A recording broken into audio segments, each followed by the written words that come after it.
It's an honor to be here. I was explaining to Jim that when Big was born back in 2007, we had a lot more connectivity out here in Oak Park than we have had of recent, and so let's fix that, let's transform that, let's get into the weeds together.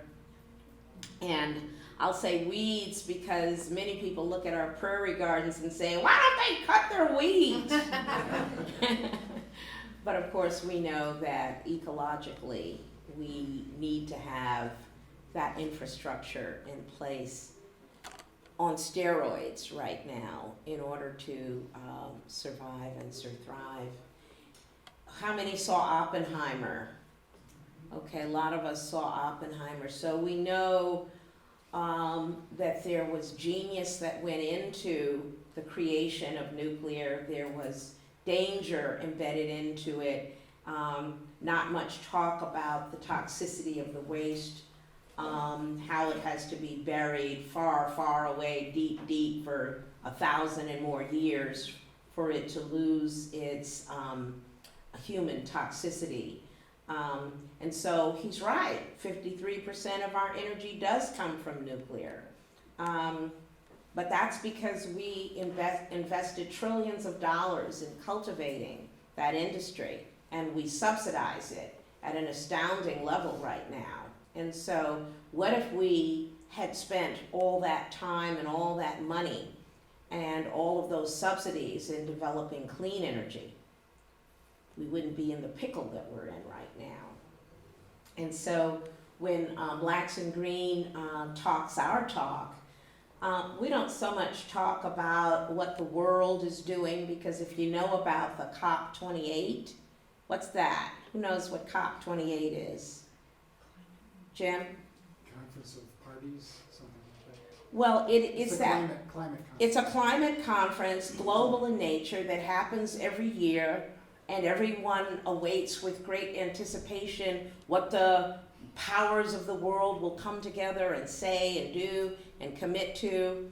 And here in the age of climate crisis, where the numbers are irrefutable and the damage is done, it's astounding that our nations come together and agree to do nothing, and come together and agree to continue to subsidize dirty and harmful energy generation. So at Blacks in Green, we decided years ago when we were founded that we weren't going to so much focus on what the world was going to do. Now, we do have policy and activism in that regard, but really our work is, although we're big, we're tiny. We work at the sustainable square mile level. We work in a paradigm that is community generated, and we work in a way that says, outside world, maybe you're just not gonna get it right. Maybe help is not on the way. Maybe we're in this on our own, and maybe we just have to design self-help systems where we can earn a living and be comfortable in spite of what the world does. Are you hearing me? Yes. The talk that I am sharing with you today is based on a little background on Blacks in Green, fundamental background on Blacks in Green, and the $10 million opportunity that this tiny community-based organization was recently blessed with in terms of getting the word out about the waterfall of money. We call it tapping into the trillions, which is absolutely not hyperbole, because I'm a card-carrying hyperbolist, but this ain't that, not this time. That we understand that we have an opportunity at scale. What is the city of Oak Park doing? What are the municipalities, the little towns and villages around Cook County and across the Midwest? What are we doing? so that we can engage at scale. It takes a long time to spend $4 trillion, and it takes a lot of focus. It took many years to get the law passed. It took a lot of years for the EPA to design a program to channel that money down to the front line, and it's a moment where we're in the crosshairs of climate crisis and in a rush in some political realms and in a need to stand up programs. So new legislation, new government program, new organizational deployment, all of this takes time, none of which we have. None of which we have. And so there's, in addition to the excitement of the opportunity, there is some, a backstop of urgency in the work that we're doing. And so, so here we are we're gonna give you a little background on Blacks in Green, and we're gonna talk about the Tic Tac work. Well, that's my granny, not just a nice colored lady that you found on the internet. And my grandmother taught us through my mother, at whose knee I sat, and whose the stories that she repeated come from a time and a place where everything they ate, they grew, and everything they wore, they made. And they thought they were poor, and now we know that that is a richness. That is a richness. That's a self-sufficiency. And so when I came along into my, I grew up in a neighborhood where folks could walk to work, walk to shop, walk to learn, walk to play, and that kind of Black place has gone extinct in my lifetime.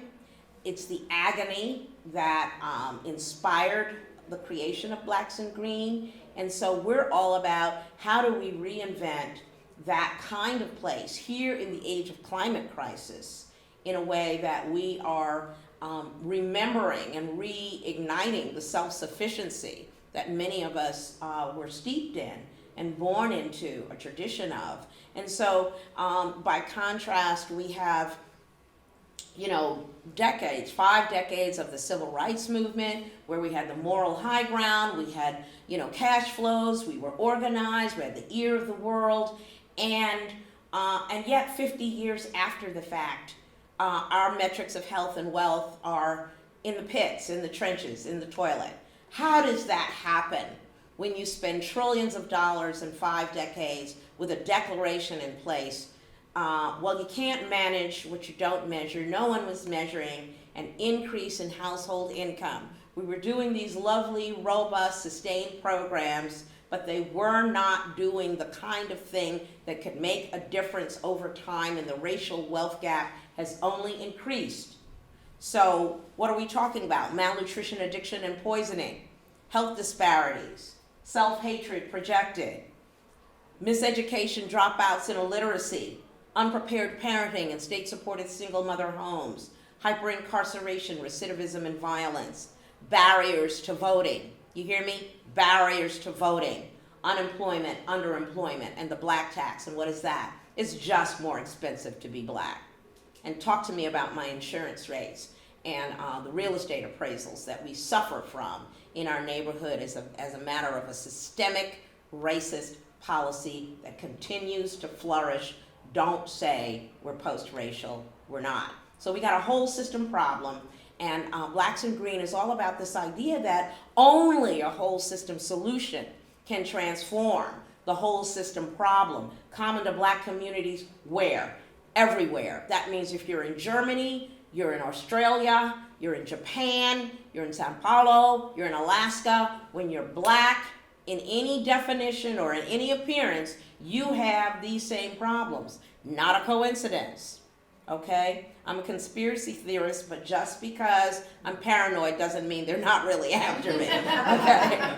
So because we're people who are all about solutions, we, I spent 3.5 years researching the matter of thriving Black communities, and I spent another 3.5 years writing and vetting the 8 principles of green village building, and we have this core product. There's only one thing we do, We teach the 8 principles of green village building as a whole system solution to the whole system problem, common to Black communities everywhere, just in case the world isn't going to get its act together, just in case help is not on the way, just in case climate crisis, which hits Black communities, brown communities, low and moderate income communities first and worst, and resource least and last, at least until now. But how much time do we have, and how much team do we have to get the word out about the waterfall of money and how people can organize? Look, we're the only community-based organization in the country to apply for this $10 million grant, because we had to believe we could. You know, for those of us who have been living in the beatdown, we gotta get a grip on our God-given power and understand that yes, we can. Yeah, I said it like that, all right? So we're gonna implement the 8 principles of green village building. This is our theory of change. Over an arc of time, in a walkable village, and you're gonna increase your household income via the new green economy, and you're gonna create an oasis of resilience against the harms of climate crisis. You're gonna do those 2 things. You do our 8 principles in your walkable village over an arc of time, you will produce those 2 outcomes. This is what we're here to say. And this is our walkable village. This is West Woodlawn. You can see for context, it's just a stone's throw of where they're building the Obama Presidential Center in Jackson Park, right southwest of the University of Chicago, just south of Washington Park. So we're right there at the Emerald Necklace, 1,000 acres combined of luxurious, beautiful, restful green space. And we're praising God all the time for the beauty and the healing that's available there. We teach the gospel of ecology, like never been into a wood when I didn't automatically feel well. Discovered that in 5 years of living in South Carolina, where there wasn't nothing to do but go into the woods. Okay? And so, I'm howling at the moon, why am I here? But in point of fact, it was one of the greatest blessings and turning points of my life. So we have a land use vision called our Sustainable Square Mile. It's our map. It's how we define our boundaries and our borders, and it's how we organize our theory of change to be implemented. So we're the teachers of the 8 principles of green village building. If you practice them within your walkable village, we call that your Sustainable Square Mile. And underneath it all is the 12 propositions of Grannynomics, which are the principles of life-giving practice that I learned from my grandmother through my mom. We're building economies in energy, horticulture, housing, tourism, and waste. Economies means we're not just getting you some jobs. We're building you an infrastructure for how those jobs are stewarded by employers or entrepreneurs, local, okay? How those entrepreneurs are connected with an informed customer base, whether they're households or whether they're businesses. So you've got your workers, you've got your businesses, you've got your clients, you've got them all 3 together in a system of interdependence, so that is what keeps your economy going. And when you talk about what it is we're doing, again, I grew up in St. Albans, Queens, where my mom was the president of everything, and learned that civic activism face to face, on the ground, from meeting to meeting. I went with my mom. I saw how it worked. God bless her that in her civic spirit, she never looked for a dime. Of course, she never got one. But that was how you learned to live in your place. That if you didn't invest some time in the place where you were living, who else is supposed to do that?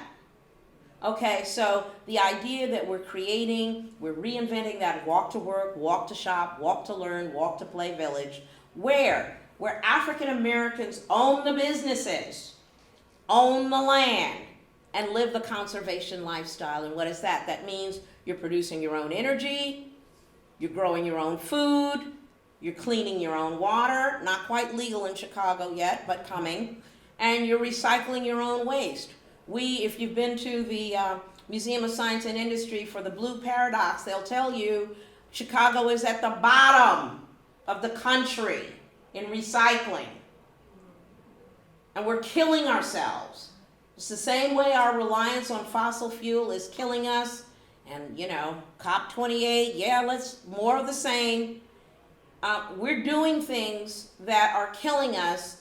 And so if your neighbors, look to the left, look to the right, who's in there with you? We ask the question, where is your village? Why do we ask you that? Because if you're not living in a place where you're inspired to give, and when you're close to people that you love, you're going to find yourself stranded in a place where you are not able to be effective against the changes that are coming.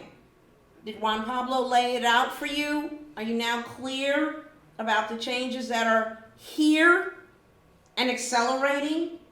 Okay, so let's understand. We all got to be that part of the solution for ourselves. I don't have any children. I have a dog. All right? And we'll be both gone and forgotten.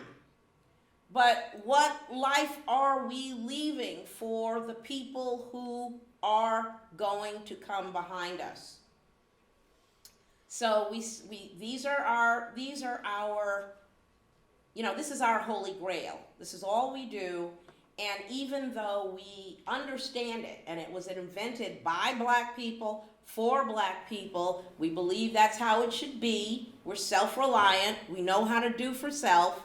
Okay, we're just asking for our fair share of, all of the resources, of the public resources. What's our fair share of those public resources so that Black people can help Black people and white people can take a beat and look within and understand the fix that needs to happen over there and let us solve our own problems with the resources that we deserve. So it's a culture-specific prescription, but with universal value. Because the things that we say in the 8 principles of Green Village Building are just common sense, good practices for a neighborhood. And if you, I didn't have a whole bunch of them, but I did bring some booklets. The 8 principles of Green Village Building are on the back, and we're just tiptoe through them because they are very prescriptive for being a part of an actual implementable solution. This is not some conceptual abstract stuff we're talking about. We're on the ground, household by household, door knocking and recruiting our neighbors to participate at the household level, at the block club level, at the sustainable square mile level in implementing the solutions for free, coaching and mentoring. Our actual cohort that we're launching this year is to say, look, make a 3-year commitment to implement the 8 principles of Green Village Building. We will give you the services for free, and you will give us one thing that we absolutely have to have from you. And you gotta give us your household income for year 1. Why am I saying, I don't want to tell you my household income? Well, I can understand that. However, our theory of change is that we're going to increase your household income by implementing the 8 principles. Just give us a number. I mean, if you apply for a credit card, you got strangers asking for your information, and what kind of benefit are you getting? We're saying, look, we're your neighbors. You know where to find us down the street. We are here. I worked 12 years for free to get this thing up and running because I believe it is the way that we can create a new narrative for Black America, which is Black communities are beautiful, prosperous, and comfortable. What about that for a new narrative? Because if you close your eyes and you say to yourself, Black people are, you know that all kinds of things are going to flood into your head about the narrative of what it means to be Black in America. And it ain't pretty, okay? I don't care what God you worship, it's just in there because it's scientifically embedded. Okay.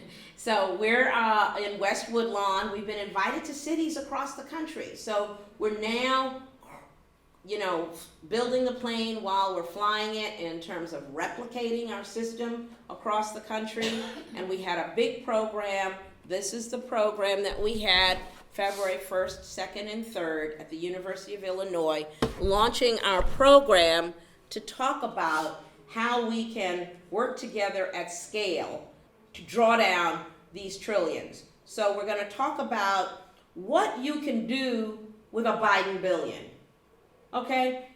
You know how many billions make a trillion? A lot. And it hasn't been since Teddy Roosevelt. Now I know we're old here, but we ain't that old. We weren't here when he was here, but almost 100 years ago, the New Deal took public resources at an unimaginable scale at that time and deployed them into America. Now, of course, they intentionally discriminated against Black folks, but all right, what we're saying is not since 100 years ago, and not since the bank bailout, and not since the COVID rescue, have we had this kind of money. Never before.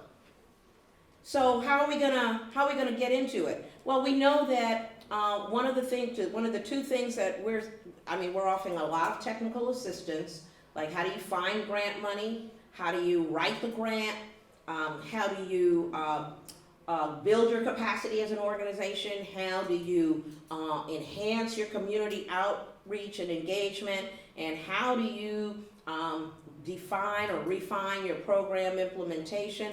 We're helping with all of those things. Our partners are Environmental Health Watch in Cleveland, Black Environmental Leaders in Cleveland. We've got the University of Illinois School of Public Health and the University of Illinois Smart Energy Design Assistance Center as our 4 key partners.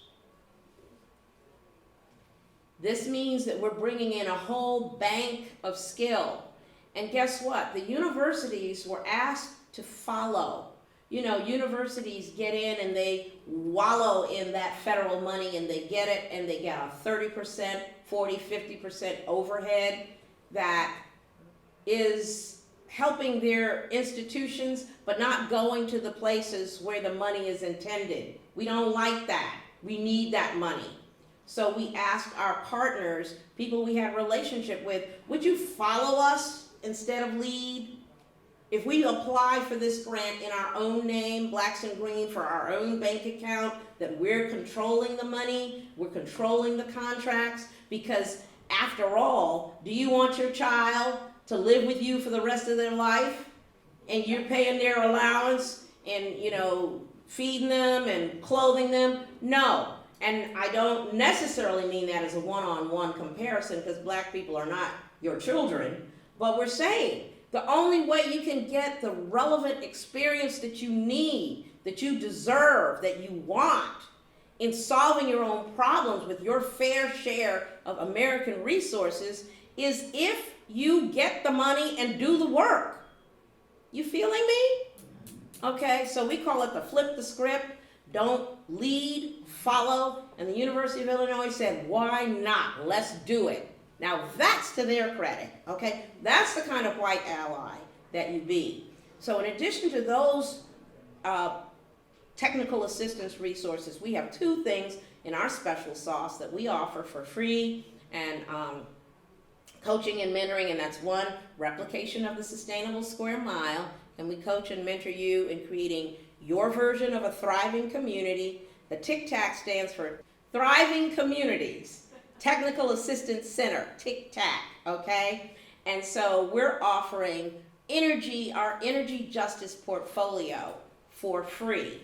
And that means we've spent a lot of money and a lot of time over the last 5 years developing on the ground, transactional, operational, policy aggressive, organizing work in the realm of energy, which is a life essential service. You can't even run your refrigerator.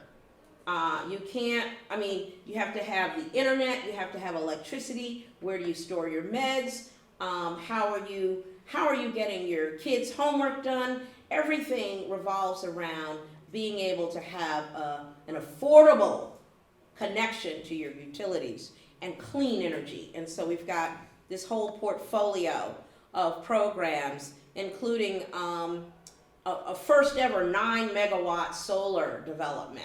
There's nothing happening like that in the country as utility scale and by a small community-based organization.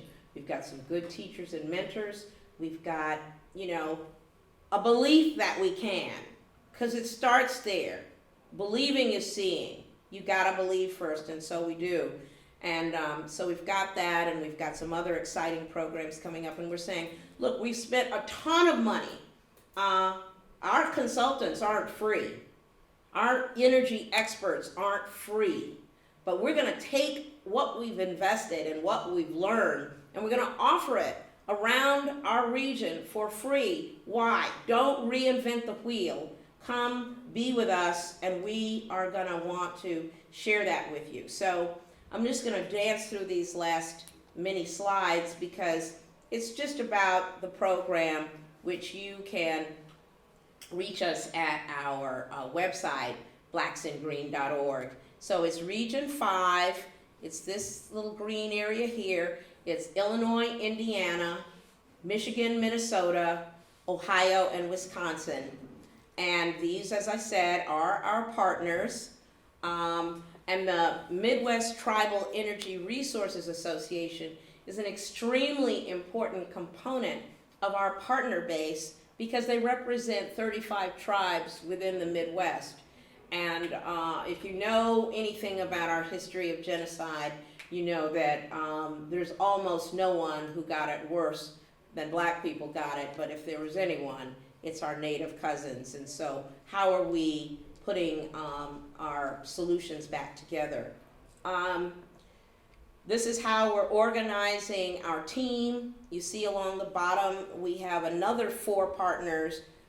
Center for Neighborhood Technology you've heard of, Environmental Transformation Movement of Flint, you've probably not, Garfield Park Community Council you've probably heard of, and Green Umbrella out of Cincinnati. These are other sub-awardees who are our partners in getting the information out.